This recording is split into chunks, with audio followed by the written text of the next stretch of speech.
So there I was, on stage at Fast 22 in Las Vegas.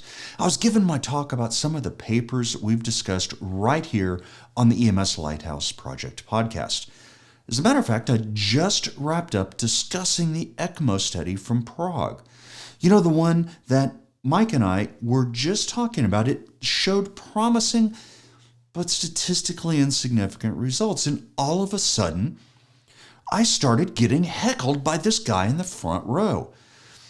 To be honest, it was kind of hard to understand him with all this foam of righteous indignation spewing from his mouth. But I did seem to hear the word arrest over and over. My guess is this heckler, I think he was trying to ask for help reconciling the differences between that Prague study and the arrest trial from Minneapolis with its almost too good to be true results. Now, despite what was likely delirium from tertiary syphilis, that heckler had a really good question. We'll get into the details when we come back. What is a lighthouse?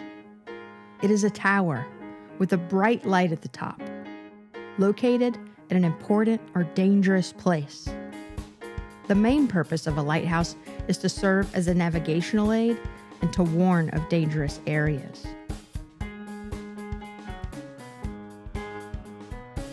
Welcome to the EMS Lighthouse Project podcast, illuminating the darkness of current EMS clinical practice with the bright light of science. Here's your host, Dr. Jeff.Jarvis. Howdy, y'all. I'm Dr. Jeff.Jarvis. Welcome back to another episode of the EMS Lighthouse Project podcast. Now, in case y'all are listening to the audio version of this and you didn't get to see that oh-so-nice picture, really, y'all, we had a great photographer from FAST. This really was a great picture. The picture was of the heckler I talked about. It was our friend Tyler Christofoli from the Foam Frat podcast.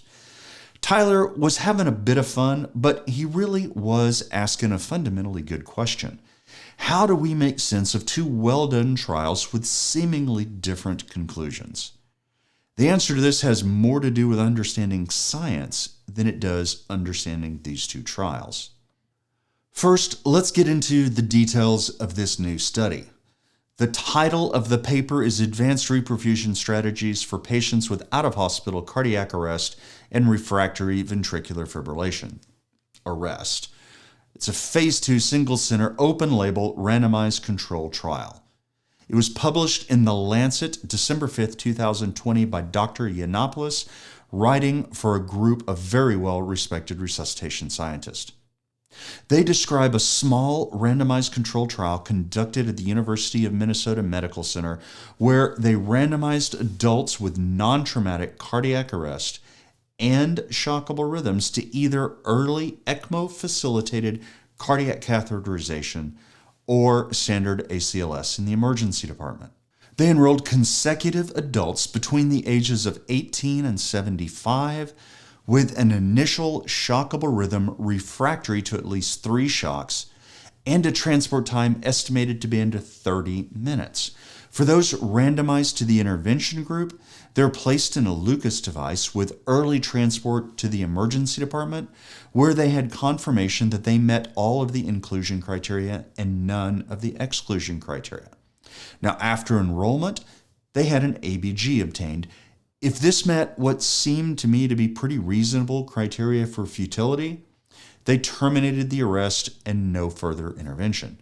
If the ABG didn't show futility, they were rapidly taken to the cath lab where cardiologists cannulated them for ECMO and then cathed them, and if they found an occluded artery, they intervened and stented it.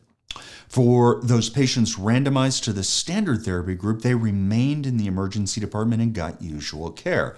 And if they got ROSC in the emergency department and showed signs of a STEMI, then they would be taken to the cath lab. And if not, if they didn't get ROSC, resuscitation would be terminated. All patients who survived were admitted to the ICU, and they underwent standard therapy regardless of the arm of the trial they were randomized to. Now, we already talked about the inclusion criteria. Exclusion criteria for both arms included the usual suspects, the prisoners, the pregnant women, and those with DNRs. Now, they also excluded patients if the arrest was felt to be caused by trauma or overdose. And finally, they excluded patients from nursing homes or with terminal cancer or who had active bleeding. This trial used what the authors call a hybrid Bayesian approach. Now, I'll be the first to admit I'm not a statistical expert, and I'm likely going to bring on a real expert to a future episode to discuss just this topic, but I'll take a stab at it, and I want to briefly talk about it because I think it may be helpful to understand why this trial was stopped early with so few patients. So, hate to give things away, spoiler alert. There are, generally speaking, two approaches to statistics: frequentist and Bayesians. You probably haven't heard of the frequentist approach because it has been the dominant approach to stats for the past 100 years or so. Most people just sort of refer to it as stats. It uses statistical tests to reach a binary conclusion. Either the null hypothesis is rejected or it isn't. Bayesian analysis, on the other hand, seeks to determine the probability that the null hypothesis should be rejected or not. So, frequentist is binary yes or no. Bayesian is the probability that we should reject. Basically, it tries to admit that we live in a world of gray, not just black and whites. Using what Bayes called a prior probability, or what we in medicine now call a pretest probability, they used the results of a trial to calculate what they call a posterior probability. We would call that a post-test probability. This uses the common sense notion that the likelihood of results being true is influenced by how likely the outcome was before the test was performed. Now, I realize that may be confusing. Maybe an example will help clarify things. Let's talk D-dimer and pulmonary embolism because this is so frequently used as an example of good medical practice using pre-test probability and post-test probability, which is the way we teach it in medical school. What we don't say is that the way we teach using a D-dimer really is all about Bayesian analysis. So, as y'all know, a D-dimer, that's a blood test that is often positive in patients with pulmonary embolism. The catch, though, is that a positive D-dimer is often wrong. Our post-test probability, in other words, how likely we think a diagnosis of PE is for a given patient, depends on how likely we thought the diagnosis was before we got the results of the test. The same D-dimer would influence our diagnosis differently in two different patients. Say a patient who is a chain-smoking, obese, 40-year-old female with tachycardia, shortness of breath, pleuritic chest pain, hemoptysis, a swollen leg, and who's taken birth control and just got off an intercontinental plane trip following surgery from a femur fracture. We should definitely consider that a high pretest probability. So even if we had a low D-dimer, a negative D-dimer, it would not be enough to convince us that this was not a PE because our pretest probability was so high. Now, on the other hand, consider a patient who is a fit 27-year-old man with maybe a second or so of stabbing localized chest pain, maybe that was brought on by a cough or movement, no hemoptysis, no abnormal vital signs, no nothing. In other words, essentially zero pretest probability. If you had a negative D-dimer in that patient, you would say there is no more PE. There's no PE. Don't even test for it anymore. So the same test giving two dramatically different post-test probabilities influenced by the pretest probability. Now, the results of these Bayesian analysis would not say that the man from this example, for example, didn't have a PE. It would just say that the likelihood of him having a PE was exceedingly small. Now, these are obviously silly examples. Nobody should order a D-dimer on either one of these patients. But I find extreme examples can be helpful to understand a concept.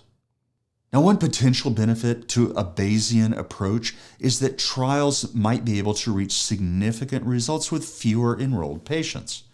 Again, the details of this are best left for a future podcast with maybe a smarter podcast host. I got to go find a Bayesian who can not only understand it, but explain it well to us, and most certainly explain it well to me, because I want to understand it just like I want to explain it to y'all.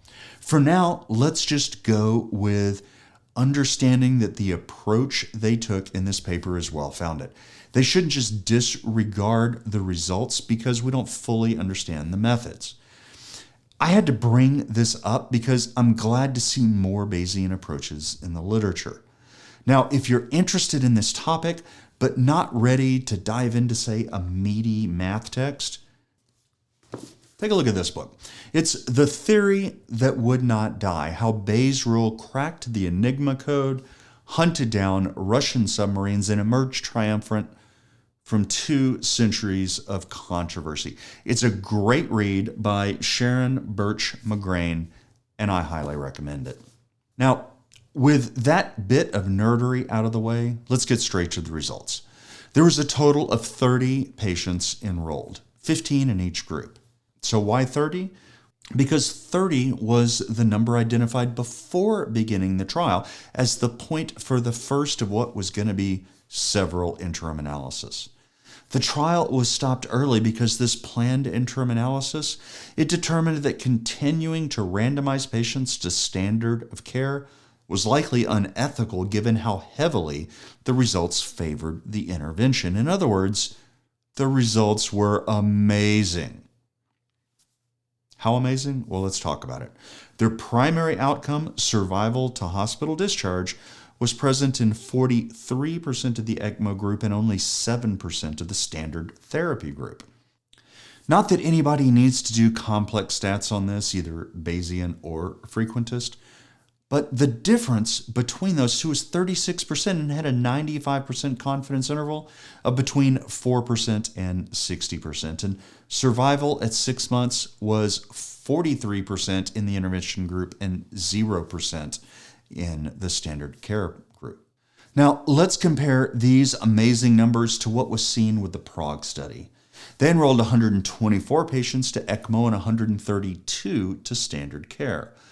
Functional neurologic survival at 6 months there was 32% in the ECMO group and 22% in the standard of care group. That is a difference of 10%, but the 95% confidence interval was between -1 and 20%. In other words, it was not significant, and the trial was stopped early because of futility its interim analysis. They determined that even with additional patients, they weren't likely to show significance despite the positive trend. Now back to Tyler and his heckling question. What he wanted to know was, how do we reconcile these two trials? And that is a great question. First, we should recognize that these are both small trials and neither should be considered conclusive. Second, we should recognize that they were enrolling fundamentally different patient groups. For example, the Prague study enrolled patients in the field after 5 minutes of ACLS from a witnessed non-traumatic arrest of presumed cardiac etiology. This means they included patients with all rhythms, not just shockable ones. The Minneapolis study, on the other hand, enrolled patients with refractory VFib upon ED arrival. Now, additionally, the primary outcomes studied were different.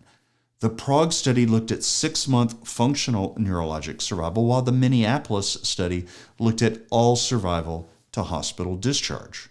These differences likely explain part of the differences we see in the results. For example, the Prague group had a 6-month functional survival in the standard care group of 22%. In Minneapolis, there were no survivors at 6-month, functional or not.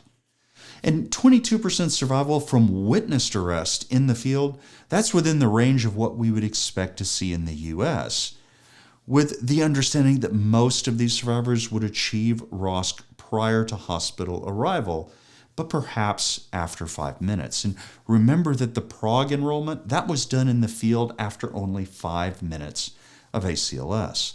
The Minneapolis study didn't enroll patients in the field at all. They waited until ED arrival. Now, while ROSC prior to arrival, but after 3 shocks would not have excluded patients from the Minneapolis trial, there just weren't any in either group. So it isn't shocking, pardon the pun, it isn't shocking that survival in the standard group in Minneapolis was so abysmal. It does, however, make the high survival in their ECMO group even more remarkable. So my primary explanation of the different results is that they were looking at different patients. Next, both studies terminated recruitment early, but for different reasons. The reason for this is because of the methodology, and to be honest, that is likely beyond my ability to fully understand, much less explain. I'm just not a statistician, I'm a clinician. I'm going to leave it that they both appear to, at me at least, to have strong methods, and I'm not going to pick nits about either. I do, however, have to point out that heckler was giving me a hard time because had the Prague study only recruited more patients, they might have shown positive benefit. Well, that's true, but this same guy making the argument about a trial with almost 300 patients overlooks the fact that had they recruited more than 30 patients in Minneapolis, their amazing results might not have been so amazing. So take that, Tyler. My final take on any study that shows truly amazing results is that sometimes things really are too good to be true. Now, taking nothing away from the Minneapolis study, a 36% absolute risk reduction is likely going to be hard to replicate at larger scale. Small studies often magnify positive results. That was certainly true with the early therapeutic hypothermia studies. Those were small but showed massive benefit. Then larger, well-done studies that were completed later failed to show benefits anywhere near as large. So that's my take on these 2 ECMO papers. My bottom line on whether or not we should rapidly transport patients to the hospital for ECMO is very, very clear. No, we should not. I think at this point, ECMO still needs to prove itself outside of the amazing system in Minneapolis. And I'm not being sarcastic here. The folks in Minneapolis truly have done a lot of cutting-edge work on ECMO, and they're very good at it, and we should learn from it. But it needs to be replicated in larger trials. Most importantly, though, if centers are going to do this, they need to do it right. Part of doing it right means better understanding who to do it for. In other words, what is the right patient population? We should all remember that early transport without ROSC decreases the chance of survival. Yes, even with a Lucas device. Take a look at the LINK trial and the sub-analyses there. Lucas did not improve survival. So early transport without ROSC greatly decreases the chance of survival unless there is an intervention ready and waiting at the hospital. ECMO is not that intervention. It is a bridge to the intervention that matters. In other words, PCI in this example. It's a perfect example of an intervention that must be done in a coordinated and systematic fashion. It shouldn't be adopted piecemeal or half-ass. This is, as we say down here in Texas, a whole hog or no hog thing. There is no ECMO available for my patients where I practice, so we're going to continue to work our codes on scene. Now, if we develop an ECMO center here who is willing and guarantees us that they will take our cardiac arrest patients that we have agreed based on the literature is the right patient population, and they will take them directly to the cath lab for ECMO and then some intervention that could make a difference, most likely PCI, then absolutely I'll do something else. But that is not the place that I'm working in now. And I would gather to say it's probably not the place that 99% of you are working now. We have to think about this as a system approach. Now, I really, really hope this turns out to be feasible at most centers, and I hope we find a way to operationalize best practice across the country. And I truly hope I'm wrong about these amazing results being too good to be true. Now, finally, a word about Tyler's heckling. All kidding aside, I really appreciated Tyler's question, and I had fun with what I hope was his well-meaning heckling. Disagreement and informed discourse is the heart of science. Without it, we just have an echo chamber that doesn't get us any closer to better understanding reality, and it damn sure doesn't improve clinical practice. Oh, and one other thing, just for the record, I'm pretty sure Tyler doesn't have syphilis. Take care, y'all. You've been listening to the EMS Lighthouse Project podcast, a proud member of the FlightBridge Ed podcast family and a Firedog production. Visit flightbridgeed.com for more information.